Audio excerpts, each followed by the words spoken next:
Osu is one of the most popular rhythm games out there right now, if not the most popular one. With an enormous player base, however, comes with more people trying to figure out how to manipulate the system, whether it's by time warping, relax hacks, or a personal cheat engine of their own, to set scores that are beyond their original capabilities. Cheating is not a peculiar concept to Osu at all. In fact, it's been a running issue from time to time, as multiple top players have been outed for over-exaggerating their scores and ruining the reputation they once had. The player at hand in this video falls into a strange category, however. One that is difficult to argue against, but also one that's difficult to defend at times. This is a player that set some of the best scores in Osu today, but remained a shadow, even among just about anyone that ever knew him, and would go on to be one of the most beloved, but conflicting figures as time went by. This is the story of Osu's most controversial accuracy legend, Bikko.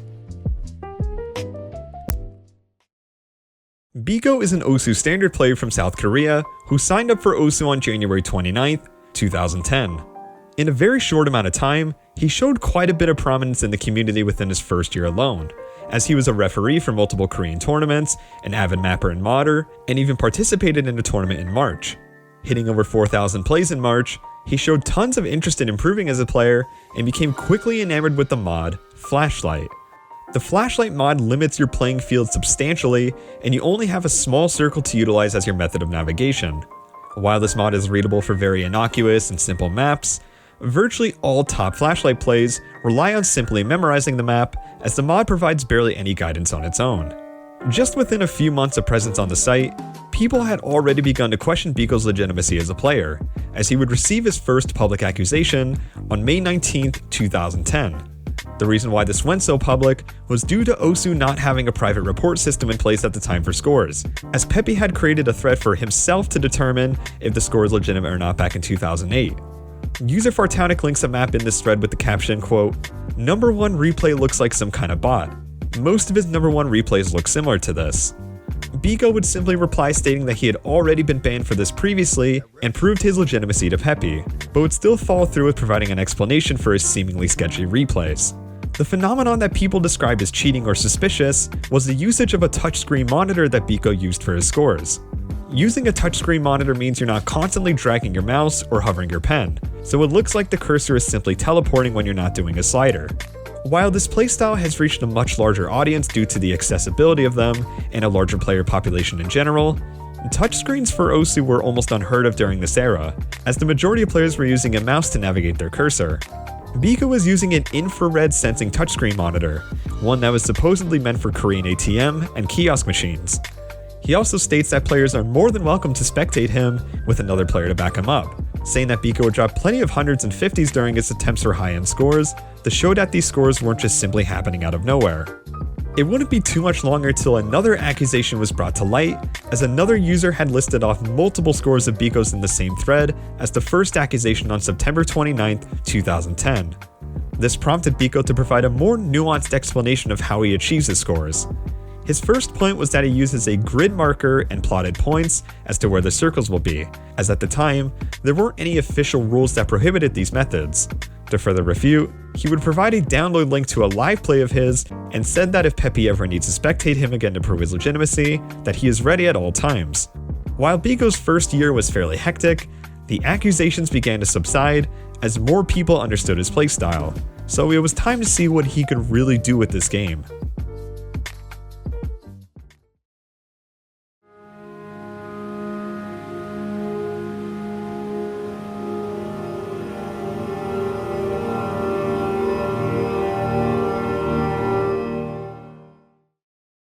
In 2011, players began to become more and more intrigued by Bikko's unique playstyle and commitment to his Flashlight scores, even getting a formal review by another Korean player, Phantasmaria, on April 2nd, 2011.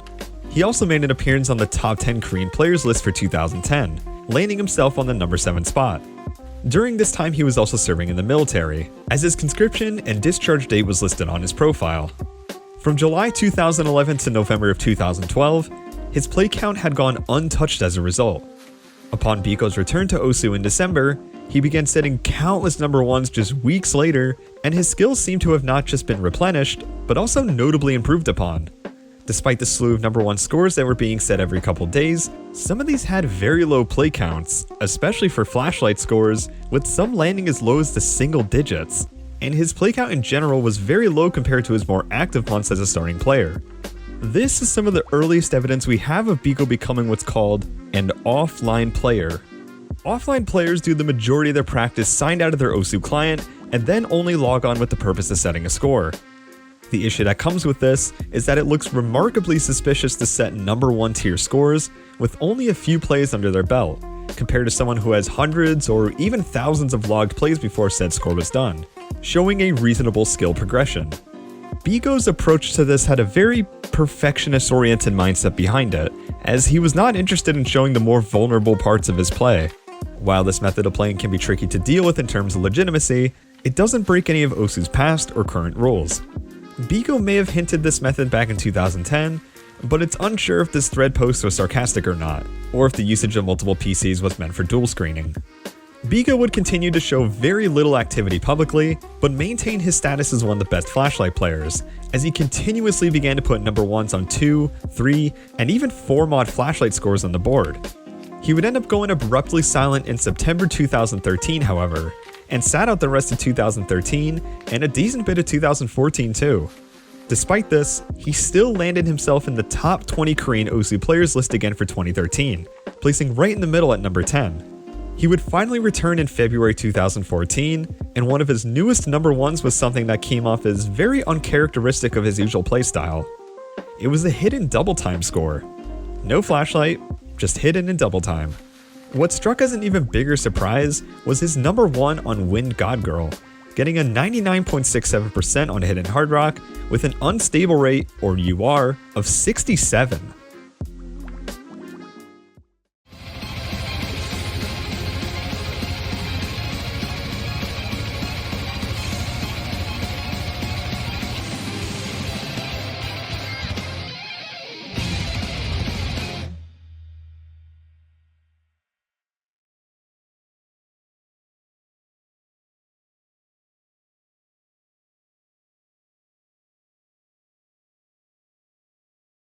Then he kept setting more of these, combined with these fluent double S's on hidden double time maps as well.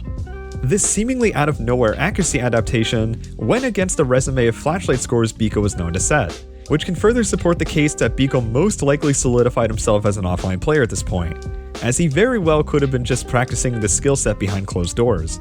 While he placed number 10 on the top Korean players list, it seemed like he had something bigger in mind.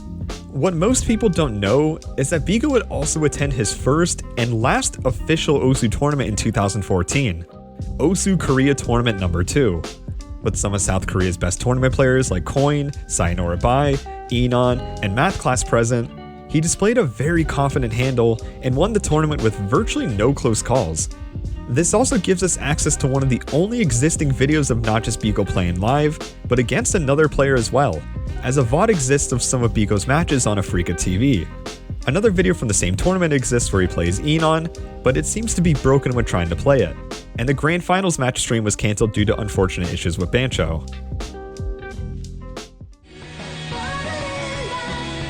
아 이거 블라인드 걸려서 채팅도 안 보이고 채팅 보지 마세요 그냥. 어이가 없으시죠?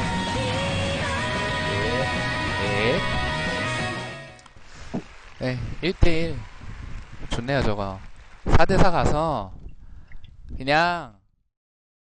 After this tournament, Bikko would set a few more hidden Hard Rock number 1s, and with a national tournament win under his belt, he would get to see where he placed in this year's top 20 Korean OSU players list.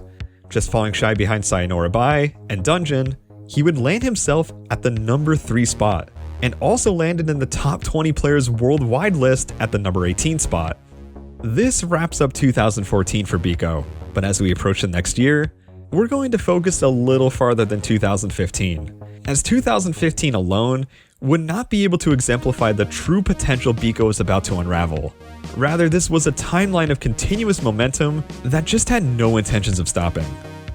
This was the era of Bikko.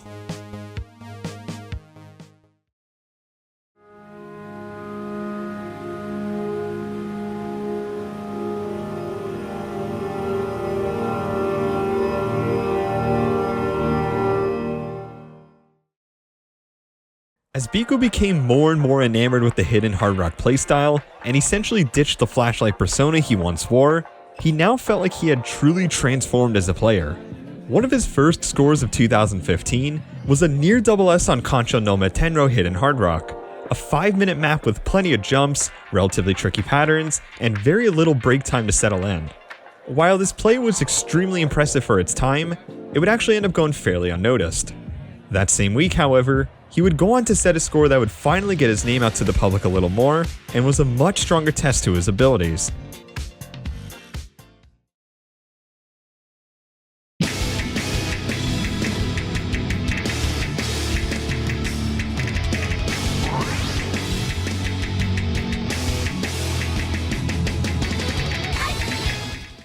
On January 18th, 2015, Bikko had set a #1 score on Silent Voyage to Eternity Hidden Hard Rock with a 99.76%. There's a few things that make the score so outstanding compared to anything else he had ever done up until this point. To start off with the map itself, it has a circle size of 6.5 on Hard Rock, which on a map of this caliber is pretty small, and Hidden definitely adds a bit of a challenge on top of that as well. The first half is filled with burst and a couple tricky rhythms here and there, but the second half is where this map does a complete 180, especially when the solo hits. The streams become longer, the patterns become harder, especially after the vibrato slider in the second half of the solo, where the streams are now slightly more spaced, which makes all the difference on the circle size. There's just an incredible amount of aim and patience required to do something like this, because even after the solo, the rest of the map is not free by any means. The most absurd part about this entire score, if it didn't seem crazy enough, is that this is the highest accuracy on every mod on the leaderboard. No mod, just Hidden, just Hard Rock, nothing tops it. This was definitely Bikko's breakthrough score, and was the first score of his to really take off on YouTube. With a properly solidified playstyle and an ever-growing improvement arc, Bikko began to enter the Osu mainstream, and this is where he really started to take off.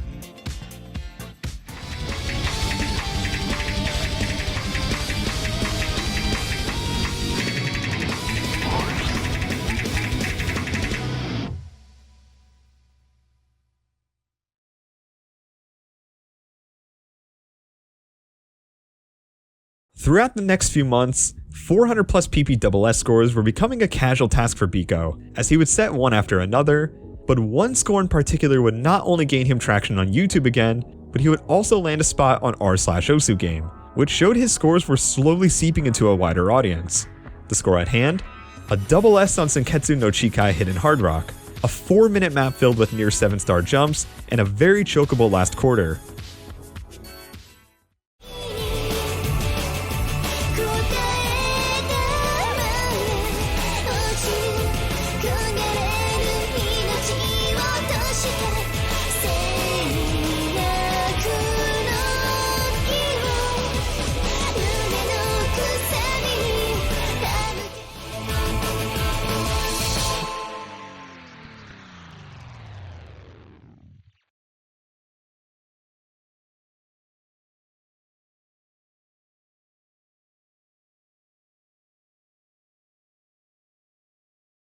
With a double S, 67 UR, his first 500 PP play, and virtually robotic aim on display now, Bikko is slowly becoming a household name in not just the accuracy department, but now Osu as a whole. While this was his first 500 PP play, we do have to keep in mind that PP isn't everything, and that certain maps can be vastly underrated.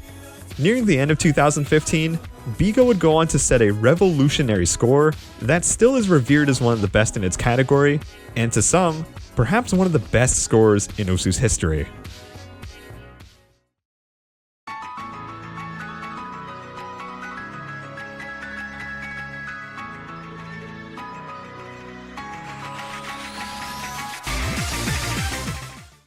On December 16th, 2015, Bikko would get a hidden hard rock double S on Kakuzetsu Thanatos. The constant switching between 1/3 and 1/4 notes, strange linear patterning at times, all the sliders in the world to throw you off, and of course on OD10, there's no doubt the PP counter does a massive disservice to such a legendary score. Especially for 5 years ago, when the only score that was even close to it at the time was a 98.19% FC by Silver15, who at the time was one of Osu's best hard rock players. This score would also make its way onto the top 10 Osu double S's of all time a few months later, standing tall at the number 1 spot.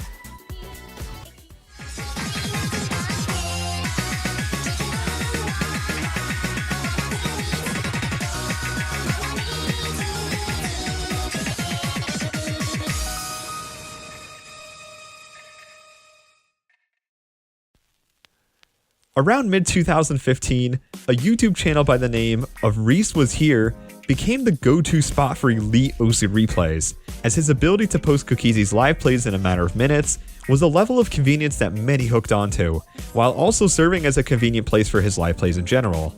Over time, Reese would sprinkle in other players here and there, but still held a relatively strict criteria for who should be on his channel. Just days after Bikko's double S on Kakuzetsu, Reese took notice of this and began keeping an eye out for when Bikko would play to try and get some live scores from him. While Bikko's first presence on the channel wouldn't exactly gain him that much traction, subsequent scores of his would actually go semi-viral, such as a double S on Monster Hidden Hard Rock, and another score that would make his double S on Kakuzetsu seem like a mere stepping stone to what this was. A double S on Helix Hidden Hard Rock. Bikko's Helix Hidden Hard Rock double S in particular serves as a contender for being one of the best double S's of all time, as this score seems to have stood the test of time in terms of leaderboard competition far better than its predecessor Kakuzetsu. With only a single other Hidden Hard Rock FC, and not many no-mod FCs even, Bikko's score sticks out like a sore thumb in the best way possible. At 7.44 stars and a 6.5 circle size, the jumps in this are unfathomable to hit on so many levels, and the streams initiate the most chokeable material imaginable. As much as I would love to show the entire ending of this play off, I can only show so much due to copyright, but I can 100% assure you that you are not going to be missing out on some of the most fluent aiming you're ever going to see.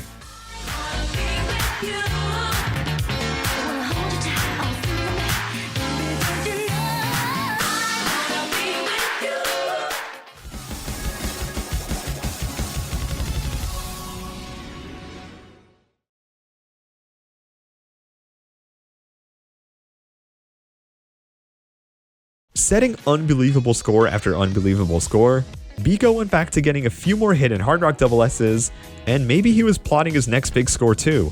The question was, what would it be? Another crazy Hidden Hard Rock score on another Dimitori song, maybe something like Ice Angel to expand his streaming skills, or perhaps another skill transition into specifically hidden double time scores?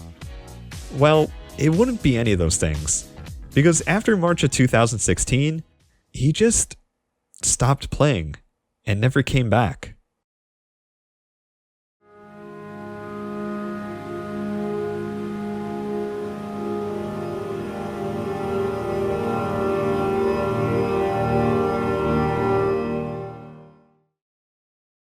After March of 2016, Bikko had ceased all playing and to this day has not played a single map since, despite being at his absolute peak before abruptly stopping. With Bikko not returning to the game anytime soon, this would open up some discourse among spectators in the r/Osu game subreddit, as people began to question Bikko's legitimacy for the first time in quite a while, as it appears people had just been staying silent until they realized that despite the talent Osu has today, no one has been able to beat or even replicate a good majority of Bikko's best scores. There was a unique dilemma to Bikko's situation though. Was there any evidence that strongly supported that Bikko is cheating? No. But is there any evidence that strongly supported that Bikko wasn't cheating? Well, not really either, and I'll explain why. Not only does Bikko have extraordinarily low play counts on maps he has amazing scores on, due to the nature of him being an offline player, but also we only have a single video of him playing in a live tournament setting in his 10 years of playing. There are a few other instances of him being spectated live for a few of his scores, but tournaments are a much more compelling way of defining legitimacy. He's also never taken the initiative to clear up his name, and while he's not compelled to do so by any means at all, it certainly would have cleared up some accusations at the very least, and the fact that he has never even addressed any of this makes it all the more mysterious. Despite all of this, every accusation so far has had no concrete proof behind it, but I'll go over two in particular that stood out to me that I think propose some sort of discussion at the very least. On May 29th, 2016, a user by the name of WTG Quantic asked r/Osu game why no one had ever questioned Bikko's ability despite him setting phenomenal score after another. One person referenced a gif of Bikko and the auto mod to try and prove Bikko's movement is scripted to act like such. However, not only is this evidence very anecdotal, but the same argument has been used against multiple top players, all of which have still never been banned since. It also isn't exactly out of the ordinary for a top accuracy player to replicate movements similar to auto, especially in a case of just 2 circles alone, so most people dismiss this argument fairly quickly. Whether there are more blatant instances of this or not is unknown, but so far nothing else has ever surfaced. On February 7th, 2019, touchscreen player itsamemario posted a thread regarding Bikko's older scores, as the replays apparently had extremely suspicious slider movement whenever Bikko approached one. Instead of the cursor going smoothly across the slider, it would instead skip around rapidly, a stark difference from what itsamemario and other touchscreen players' replays look like. While itsamemario was able to play this map on an older client, the game would not register as touchscreen until the game detected his finger had moved to a different location, making his score abnormally low despite hitting the notes just fine. Even with a terrible score, his sliders looked completely normal on the 2011 client compared to Bikko's strangely choppy cursor movement. One person in the thread used an external replay viewer to display Bikko's every possible cursor movement and deduced that the extremely low FPS replays can be causing this interpolation. The only way itsamemario says the best way would be to replicate this exact scenario is to find an old touchscreen similar or use the exact same touchscreen as Bikko used, play the map on a 2011 client, and see if the results are similar. As far as I'm concerned, no one else has replicated this. The official site for this touchscreen has no official price listed, but it seems like similar products exist for around $300 that were also made in the 2000s, so perhaps someone else can get their hands on one of these and provide some data. Those were the 2 main accusations that I found to actually have some sort of substance to them, even if the auto one didn't have much to it. The other ones were fairly baseless, mere speculation, or ones that I already mentioned previously, so I didn't mention them here. As a last resort to find some answers, I messaged some Korean players that knew Bikko back in the day to see if they could help me out a bit. The first person I messaged was Toglet. He told me he actually met up with Bikko in real life, but even then he knew just about as much information as I did, as Bikko never played in front of the other Korean players offline. So he led me to 2 other people, Starstream and Dungeon, 2 other old school Korean players. I got a hold of Starstream, and he sadly couldn't provide any information, and Dungeon hasn't gotten back to me either. I also checked Korean websites like Naver Cafe and even DC Inside to get some leads, but nothing stood out to me. My final idea was to message Bikko on Osu, as he logged in about a month ago, and I actually sent him an email as well, as in one of the screenshots I showed in the video, an email address is listed, so I figured it was worth a shot. I haven't gotten any responses back yet, but I'll be sure to provide updates if I do.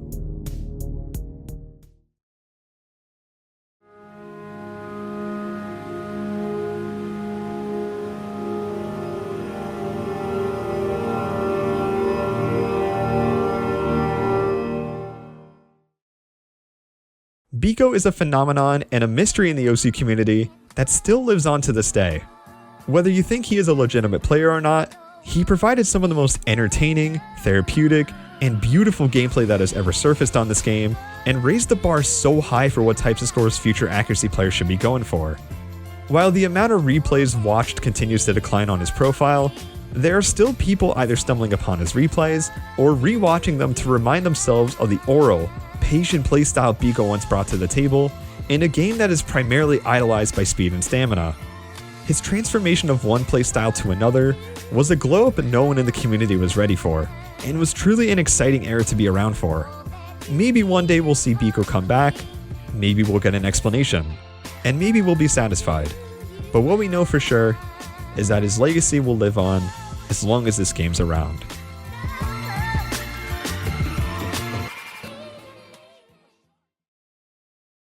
Thank you to all my patrons for supporting the channel, and if you'd like to support the channel for more rhythm gaming content like this, feel free to check out my Patreon, drop a sub if you're new here, and check out my other links below. I'll see you on whatever video I upload next, and take care.